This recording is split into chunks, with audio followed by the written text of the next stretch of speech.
मेरा 2 app play store पे है और 100 से ज़्यादा वेबसाइट है और मैं बहुत सारे क्लाइंट को भी बना के दे चुका हूँ। जब मैं सीख रहा था उस समय मुझे इतना डिमोटिवेट करने वाले लोग मिले, बहुत सारे बोल रहे थे कि ये सब में कुछ रखा नहीं है, पढ़ाई करो। जब मैं सीख रहा था उस समय मुझे इतना डिमोटिवेट करने वाले लोग मिले, बहुत सारे बोल रहे थे कि ये सब में कुछ रखा नहीं है, पढ़ाई करो। तो मैं घर में तो काफ़ी ज़्यादा परेशानी होती है कि बच्चा क्या कर रहा है। पहले तो लोग को समझ में नहीं आता है कि ये कर क्या रहा है। शायद मुझे ये नहीं लगता कि मैं कभी वायरल हो पाऊँगा, लेकिन मैं एक सजेशन देना चाहूँगा गवर्नमेंट को कि आप कुछ अगर इस देश की आपकी इस देश में आपकी इस राज्य में बहुत सारे ऐसे बच्चे हैं जिसके अंदर बहुत सारी उनके अंदर टैलेंट है, प्रतिभा है। अब उसको आप उजागर करो, उनको एक मंच चाहिए, बस उनको एक मंच दे दो आप। प्रणाम, स्वागत है आपका सच बिहार में और हम हैं सुमित कुमार। अभी हम हैं वैशाली जिला के जो महुआ प्रखंड है ये, और गांव का नाम है बिशनपुर बेझा। हमारे साथ हैं ऋषु राज, जिनको आप शायद नहीं जानते हो, तो हम आपका इंट्रो करवा देते हैं कि ये इन्होंने वेबसाइट कई सारे बनाए हैं, मतलब कई सारे क्लाइंट्स के लिए वेबसाइट बनाए हैं। इस एज में, इनका एज अभी है 14 साल और 10th क्लास में है आप ना? जी। तो 10th क्लास में ये हैं और यहाँ पे लोकल अखबारों में बहुत खबर इनकी छपी, और देश दुनिया में कई सारे आप देखते होंगे कि ये बच्चा ऐप बना लिया। कई सारे एड्स भी आते रहते हैं कि 5 साल 4 साल में कोडिंग करना सीख गया। तो ये कोडिंग क्या चीज़ है, क्योंकि हम बिहार के लोग बड़े अनजान हैं इन चीज़ों से। गांव देहात के जो लोग हैं, मैं खुद बताऊं तो जब हम 10th में थे तो हमें कुछ आइडिया ही नहीं था। खैर वो दौर भी थोड़ा सा पहले का था, आज के 4-5 सालों में 8 सालों में बहुत बदलाव हुए हैं। तो यही समझना चाहेंगे, हम ऋषु राज से समझने आए हैं कि वेबसाइट का जर्नी कैसे शुरू हुआ, क्या मतलब है इसका और क्या स्कोप हो सकता है आज के युवाओं के लिए।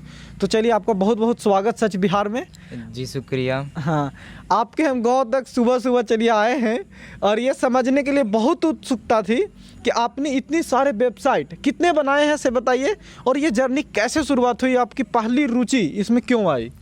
जी, मैं आप सभी को बता दूं कि मेरा 2 ऐप प्ले स्टोर पे है और 100 से ज़्यादा वेबसाइट है और मैं बहुत सारे क्लाइंट को भी बना के दे चुका हूं। और यूजुअली जब लॉकडाउन शुरू हुई तो मुझे कहीं ना कहीं इसमें बहुत ज़्यादा इंटरेस्ट आ गया कि एप्लीकेशन कैसे क्रिएट होता है, इसको कैसे बनाया जाता है। मैं इस पर बहुत ज़्यादा रिसर्च किया और मैं आप सभी को बता दूं कि शुरू में मुझे कुछ भी रिसोर्स नहीं होने के कारण, या फिर मुझे एक गांव में रहने के कारण, या फिर ये जो एरिया में रहने के कारण मुझे टेक्नोलॉजिकली बहुत सारा स्ट्रगल करना पड़ा।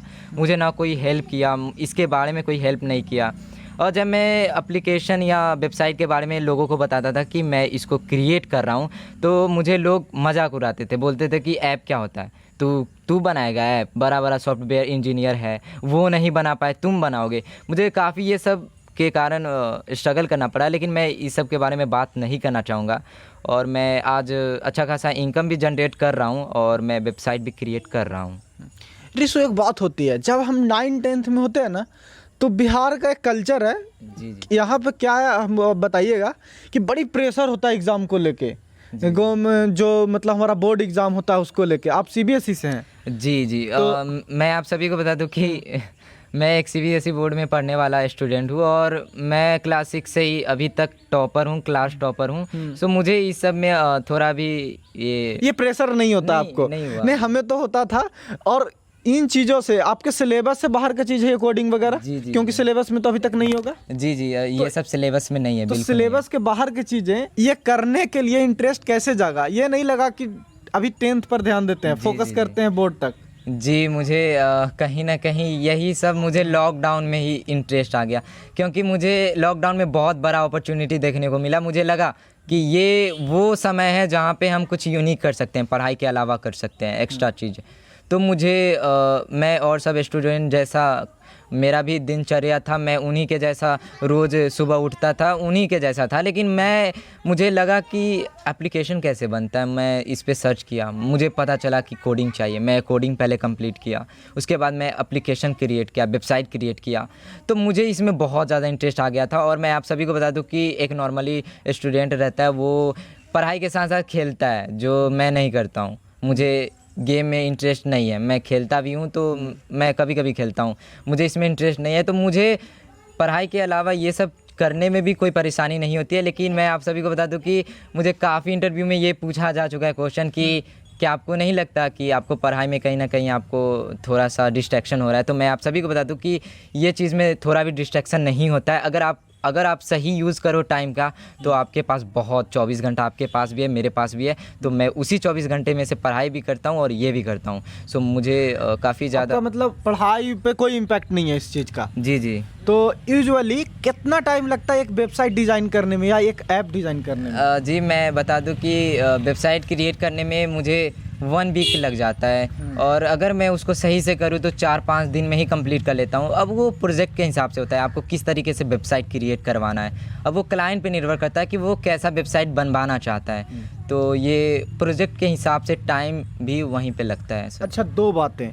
एक बातें तो मैंने खबरों के जो कटिंग में देखा था उसमें देखा कि फ़ोन से आप ये काम करते हैं। जी जी जी। और दूसरी बात कि आप क्लाइंट से संपर्क कैसे करते हैं। ये जी, दोनों जी। अलग अलग चीज़ है, क्योंकि जिस गांव में आप रहते हैं शायद यहाँ पे फिजिकली कनेक्ट करना तो संभव नहीं होगा। तो जी, आपसे जी। लोग कनेक्ट कैसे कर रहे हैं आजकल? जी मैं बता दूं कि इंटरनेटली मतलब वर्चुअली सबसे कनेक्ट होते हैं। वहाँ पे होता यूँ है कि बहुत सारे ऐसे ग्रुप है, टेलीग्राम पे ग्रुप है, व्हाट्सएप पे ग्रुप है और डेवलपर के ग्रुप है। वहाँ पे बहुत सारे क्लाइंट आते हैं, बोलते हैं कि मुझे ऐसा वेबसाइट चाहिए। तो वहाँ पे बहुत सारे डेवलपर यूजुअली होते हैं बिजी, वो बड़े बड़े कंपनी के लिए काम करते हैं। लेकिन मुझे तो ये सब में मैं कोई बड़े कंपनी के लिए काम नहीं कर रहा हूँ। तो मैं अभी फ्री हूँ, तो मैं छोटा मोटा जो क्लाइंट आता है मैं उन्हीं को वेबसाइट क्रिएट करता हूँ। क्योंकि कहीं ना कहीं उनको वेबसाइट की ज़रूरत है और उनकी ज़रूरत पूरी नहीं हो पाती है। वैसे तो वो देने के लिए बहुत सारे पैसा राजी होते हैं, लेकिन मैं जितना अभी वेबसाइट क्रिएट कर रहा हूँ मुझे कहीं ना कहीं ये चीज़ का अनुभव हो रहा है और इसका कहीं ना कहीं फ्यूचर में मुझे ये मदद करेगी। तो मैं उनको कम से कम रेट में एप्लीकेशन या वेबसाइट क्रिएट कर देता हूँ। और मैं आपको बता दूं कि आप सही बोले कि मैं एक गांव से रहता हूं, तो फिज़िकली करना बहुत ज़्यादा संघर्ष की सामना होती है और वैसे भी फिज़िकली ज़्यादा होती नहीं है। तो मैं वर्चुअली ये सब ही करता हूं, जो इंटरनेट पे ही करता हूं ये सब। और एक चीज़ बहुत ज़्यादा होती है, जब आप एक जगह पे हो गांव में, सब लोग अलग कर रहे हो कुछ मतलब यूजुअली जो गांव में कर रहे हैं, बच्चे पढ़ाई कर रहे हैं, खेल रहे हैं, खेती में लगे हैं, आप कुछ अलग करते हो।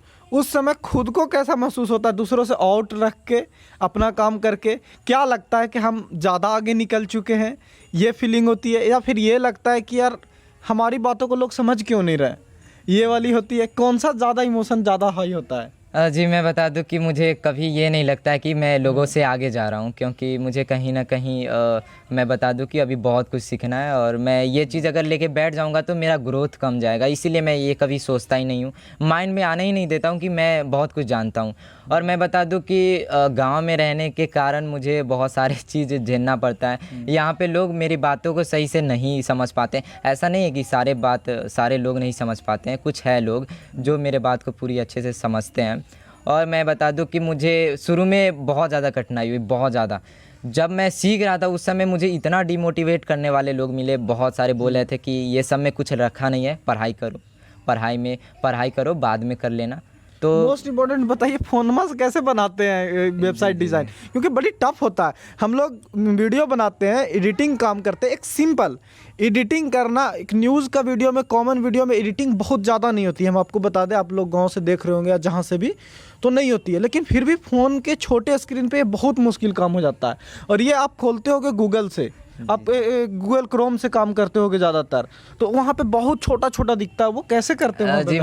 जी मैं बता दूं कि इसके लिए एप्लीकेशन आता है एन राइटर, जिसमें आप कोडिंग कर सकते हो, HTML ये सब वगैरह। अच्छा। तो मैं वहीं पे कोडिंग करता हूँ। और मैं बता दूं कि फ़ोन में काफ़ी ज़्यादा परेशानी आती है, क्योंकि जब एप्लीकेशन आप बना रहे हो तो फ़ोन के जो आपके प्रोसेसर पे बहुत ज़्यादा डिपेंड करती है। कभी कभी प्रोजेक्ट भी क्रैश कर जाती है इसी दौरान। कभी कभी मैं एप्लीकेशन या वेबसाइट बना ही रहा हूँ तो मुझे आधा ही प्रोजेक्ट पे काम किया और क्रैश कर जाती है, तो मेरा वो तो गया कोडिंग।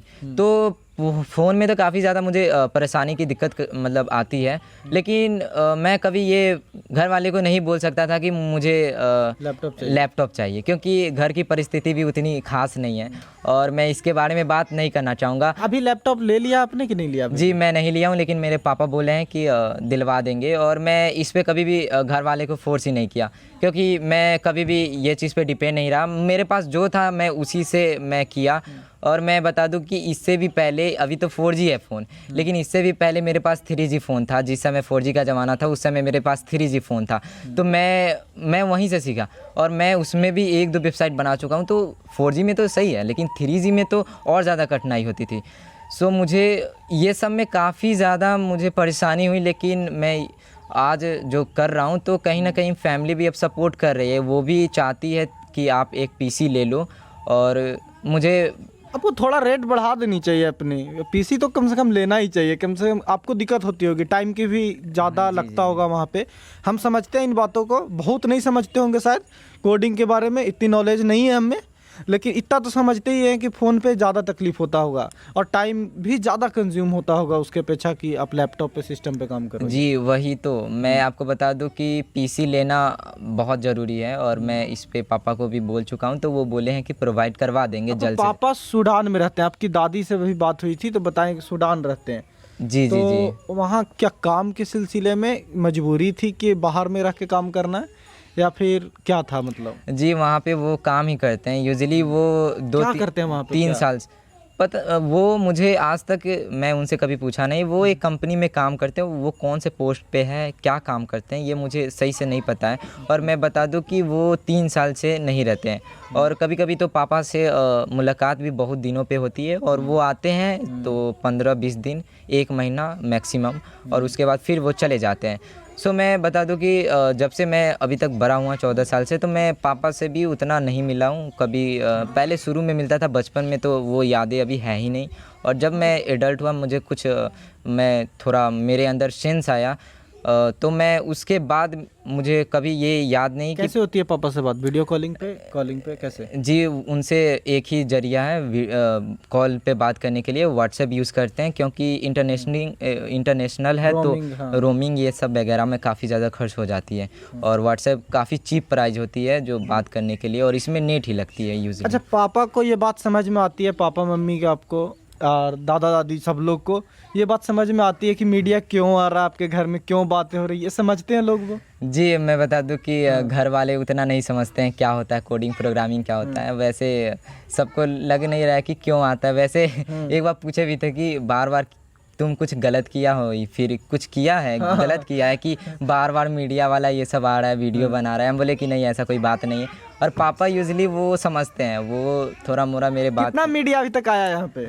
जी मैं बता दूं अभी 7-8 मीडिया आ चुका है। 7-8, जी जी। और मुझे पहले तो मुझे जब मैं हिंदुस्तान में मेरे पे आर्टिकल जब हाँ, छपा, हिंदुस्तान का ये आर्टिकल हमने देखा था, यहाँ का लोकल जो संवाददाता थे उनके द्वारा हाँ, छपा तो था। जब हिंदुस्तान में आर्टिकल छपा उसके बाद मुझे ये गांव में सब जानने लगे, और इसके बाद ही मीडिया तक मुझे कनेक्ट हुई, और आज भी पहुंच रहे हैं बहुत सारे। नहीं, अच्छा बात है। आपके घर परिवार का और बाकी स्थिति क्या है, हम थोड़ा तो आपसे समझना चाहेंगे। हालांकि ये बोल चुके हैं कि वो उस बारे में हम ज़्यादा बात नहीं करना चाहेंगे, लेकिन फिर भी क्या मुश्किलें हैं, क्या आपको आसानी है अभी के समय में, ये समझेंगे थोड़ा सा। हाँ जी मैं बता दूँ, आप तो मतलब उतने दूर से आए, पहले तो आप मेरे घर के मतलब स्थिति से पहले आप देख लीजिए मेरे गांव का जो रोड है, ये सब वगैरह पे बहुत, ये सब तो खैर ये सब वो करवाएंगे, जो गवर्नमेंट ऑफिशियल है वो सब करवाएंगे। रोड बहुत वो टूटा हुआ कीचड़ था, कैसे कैसे गाड़ी लेकर आए हम लोग। जी जी जी। तो अब बात रही घर की, तो घर में जो परेशानी तो होती नहीं है, घर में तो हम ही बड़े हैं अभी, हम ही घर को मतलब संभालते हैं, हम ही हर चीज़ करते हैं। दादा का तबीयत थोड़ा ख़राब रहता है, तो मैं घर में तो काफ़ी ज़्यादा परेशानी होती है कि बच्चा क्या कर रहा है। पहले तो लोग को समझ में नहीं आता है कि ये कर क्या रहा है। वैसे अगर यहाँ से अलग रहते तो सब समझ जाता, लेकिन यहाँ पे कोडिंग की प्रोग्रामिंग की किसी की भी उतनी खास नॉलेज नहीं है, तो पहले घर वाले को लगता नहीं है कि ये क्या कर रहा है। और पहले जब मैं फ़ोन यूज़ करता था, प्रोग्रामिंग करता था, ऐप बनाता था, तो सबको लगता था कि ये गेम खेला है फ़ोन में, फ्री फायर खेल रहा होगा, पबजी खेल रहा होगा। हाँ। पहले हमको सब बहुत डांटते थे कि क्या कर रहा है, गेम खेल रहा है, गेम खेलने का उम्र है। फोन के लेके वो घर वालों का होता है ना कि क्या कर रहा है, कम यूज करो, ज़्यादा बैठ जाओ। वो उन लोगों को डाउट होता है कि फ़ोन से यूज कर रहा है, मतलब कुछ तो कर रहा होगा गलत ही। उनको यही लगता है कि हमेशा कि बच्चा फ़ोन का मिसयूज़ कर रहा है, क्योंकि और बता दो कि अगर आपके अंदर कुछ है तो आप मिसयूज़ के अलावा भी बहुत कुछ कर सकते हो फ़ोन से। और तो मैं घर वाले को ये कभी समझाया भी नहीं कि कोडिंग क्या होता है, प्रोग्रामिंग क्या होता है। वो बोलते थे गेम खेला है, बोले ठीक है 2 घंटा और खेलने दीजिए गेम, लेकिन मैं गेम नहीं खेल रहा था, मैं एप्लीकेशन और यही सब क्रिएट करता था उस टाइम पे।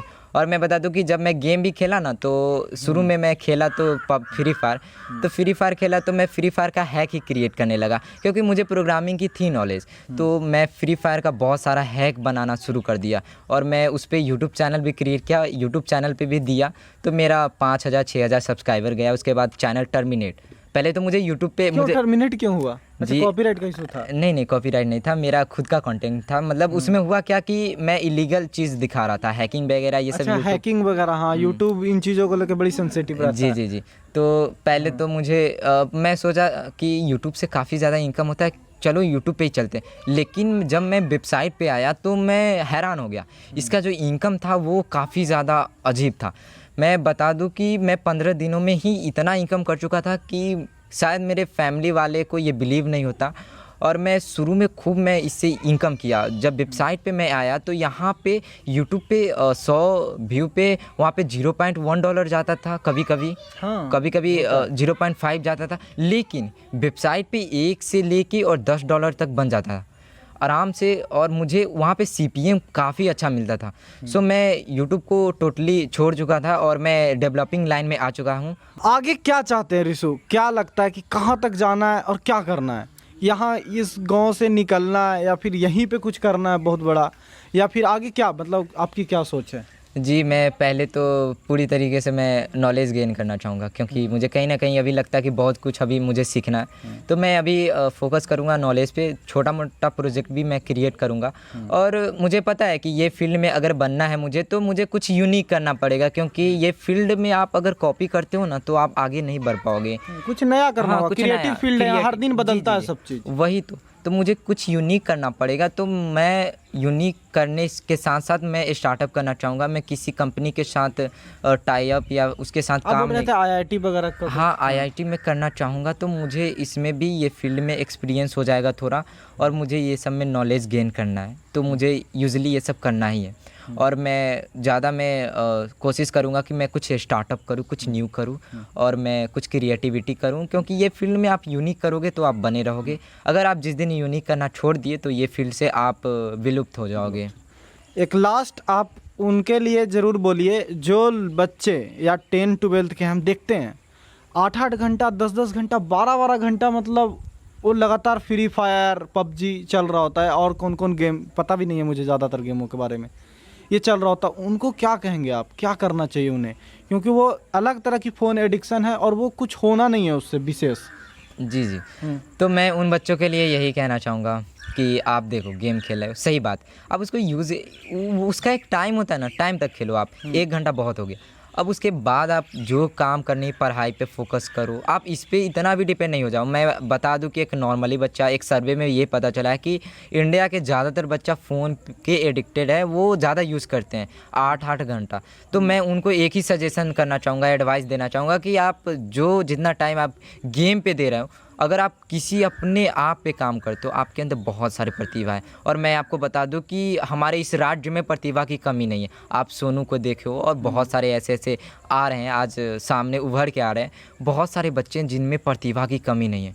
अब उसको किस तरीके से आप ये गवर्नमेंट, पहले तो मैं कभी मुझे मौका मिलेगी तो मैं गवर्नमेंट को एक सजेशन देना चाहूँगा कि आप कहीं ना कहीं, शायद मुझे ये नहीं लगता कि मैं कभी वायरल हो पाऊँगा, लेकिन मैं एक सजेशन देना चाहूँगा गवर्नमेंट को कि आप कुछ, अगर इस देश की, आपकी इस देश में, आपकी इस राज्य में बहुत सारे ऐसे बच्चे हैं जिसके अंदर बहुत सारी, उनके अंदर टैलेंट है, प्रतिभा है। अब उसको आप उजागर करो, उनको एक मंच चाहिए, बस उनको एक मंच दे दो। आप देखो इस देश की बच्चा, इस राज्य के बच्चा क्या करता है। मैं तो ये कहता हूँ कि मैं बहुत सारा घूमा तो मुझे पता चला कि यहाँ के हर एक बच्चे में बहुत सारे नॉलेज है। बहुत है। हम लोग हर जगह पे जाते हैं, एक से एक है। रिशु जैसे, इनके जैसे कई सारे लड़के हैं जिनके पास बहुत सारी अपॉर्चुनिटी है कि उन्हें बहुत अलग जगह पे ले जाया जा सकता है, लेकिन सरकार की तरफ से कमी, या फिर हमारे जो समाज है, या फिर जिस परिवेश से हम लोग आते हैं उसकी कमी है कि वो पहुंच नहीं पाते। कहीं ना कहीं उनकी टैलेंट वेस्ट जाती है, बर्बाद हो जाती है एक टाइम। जी बिल्कुल, आप सही बोले। हम क्लिप चाहेंगे और छोटा सा एक बाइट इनके दादी से हम बात करें और उनसे भी हम जाने कि वो इन चीज़ों को कैसे देख रहे हैं अंत करने से पहले। चलिए दादी जी, एक बात बताइए, ये बच्चा लोग का कर रहा है या मीडिया का काहे आ रहा आपको पता है? हमको तो बाबू कुछ नहीं पता था, हाँ, बाकी अब हमको कुछ कुछ पता चल रहा है। हाँ, तो जो इसको इच्छा हो वो करना हमको शौक है। अच्छा, अच्छा, हाँ। बड़ी नाम कर रहा है, बड़ी लोग आ रहा है यहाँ पे बात करने, वो कहा भी कि हमरा बढ़िया को काम अच्छा, कर रहा है हाँ, लड़का। वो भी हमको चाहिए। हाँ, हाँ, हम तो लोग कुछ नहीं जानते थे, बाकी अब हम जाने तो हम कहें कि अच्छा जो आपको इच्छा है वो करिए। अच्छा, हाँ, बताइए। तो और सब बड़ी लोग अब आता है गाँव घर में बात करने की, का आपका पोता है जो बढ़िया काम कर रहा है, क्या क्या कर रहा है, आप लोग को तो नहीं समझ में आता होगा ये सब चीज़? नहीं बाबू, हम नहीं समझते, हम तो पढ़ा लिखा नहीं है। हाँ। थोड़ा मोड़ा तनी मनी रहा, बाकी अब कुछ कुछ बच्चा लोग कहते हैं तो समझते हैं। चलिए, हाँ, चलिए, फोन वान की बातें हैं, इस समझ में टाइम लगेगा, लेकिन बढ़िया कर रहा है, कोई बढ़िया करे नहीं। हैं। चलिए, जो इच्छा है वो होना चाहिए। चलिए, हाँ। चलिए, तो ये थी इनकी दादी जी सी बात। हम लगा कि इनकी बात भी जानना चाहिए। देखिए कैसे गांव देहात के जो लोग होते हैं उनकी इतनी समझ नहीं होती चीज़ों पे, टेक्नोलॉजी पे। हमें नहीं है जब, तो वो तो खैर वो उस ज़माने से जो शायद वो चीज़ों को पकड़ तक पहुंचने में उन्हें टाइम लगेगा या फिर नहीं पहुंच पाएंगे उतना।